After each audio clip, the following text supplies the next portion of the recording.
Hi everyone, well, time for another book review, and this is the book I'm reviewing. This one. So, where is it?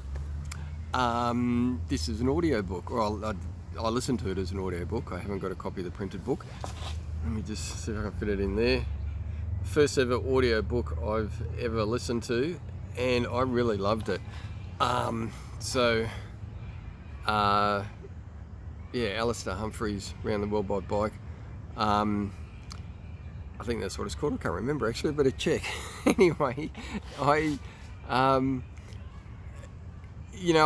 really enjoy reading cycling blogs, cycle touring blogs and books and videos and things like that. And I've got a little section on my webpage about them and some links to some really good ones. And yeah, this was great. The funny thing is though, and it's kind of ironic because I just did the video about the Charles Darwin book and I didn't like the fact it was almost day by day. But when I do a cycling thing or read a cycling blog, I love it like a diary, like day by day. Because you get lost in it and and you feel on the level with the people, and I find it really enjoyable. But so Alistair wrote this book a little while after he'd completed his journey, and so it was a little bit more removed, and there was kind of like time frames were compressed and just recollections thrown in. It wasn't a day by day blow by blow account of it all.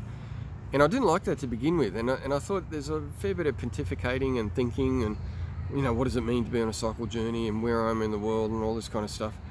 But eventually and maybe it was when he left Europe and kind of got into cultures that were very different, I started to let go of that, not worry about that. And although there were still some parts of that in the rest of the book, which I tended to actually enjoy a little bit as it went on, like that pontificating I enjoyed a little bit as it went on. When he got into, I guess, different cultures, that's when I really started to enjoy what he was doing. And there were two components to that. The way, it's not like everyone's like this, but where you go to a new country and there'd be predominant cultural traits and beliefs, and just how much that changed between the countries. That was amazing, particularly Sudan and Ethiopia. And I mean, as I expected from a lot of cycling things that I've read, some countries that people say are terrible are actually the friendliest. And yeah, his experiences in Sudan were amazing.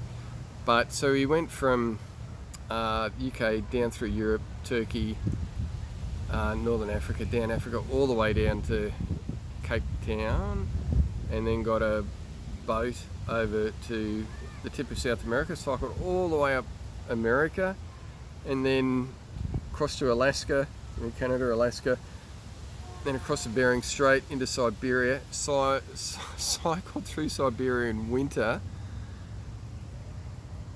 insane, then into Eastern Europe, and then eventually home. And the funny thing was, so I've got this account I think we're on the family plan on Spotify, and I only realised I could have audiobooks. I mean, this is the first one I'd ever seen, or first one I'd listened to, and first time I realised they were part of my account.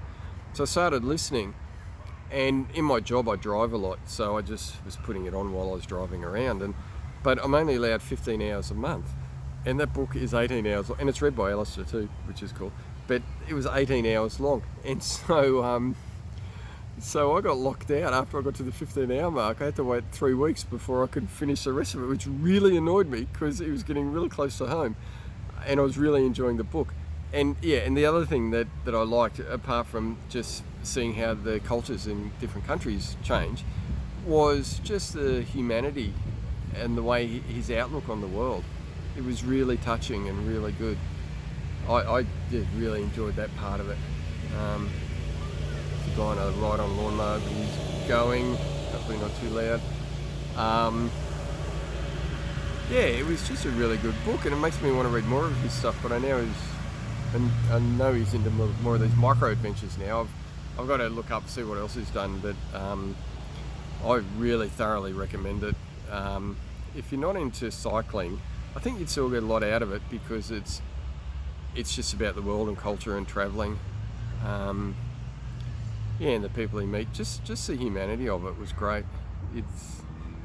I really, really thoroughly enjoyed it in the end. So, but he didn't wrap up the end. He kept talking about his ex-girlfriend Sarah, and he said how she was going to be there to meet him, and I don't know what happened there. And I don't think he wrote the scene where he meets his parents at the end, but anyway, he almost misses the ferry to get back from France over to England, but it all works out in the end. But I needed a bit more closure.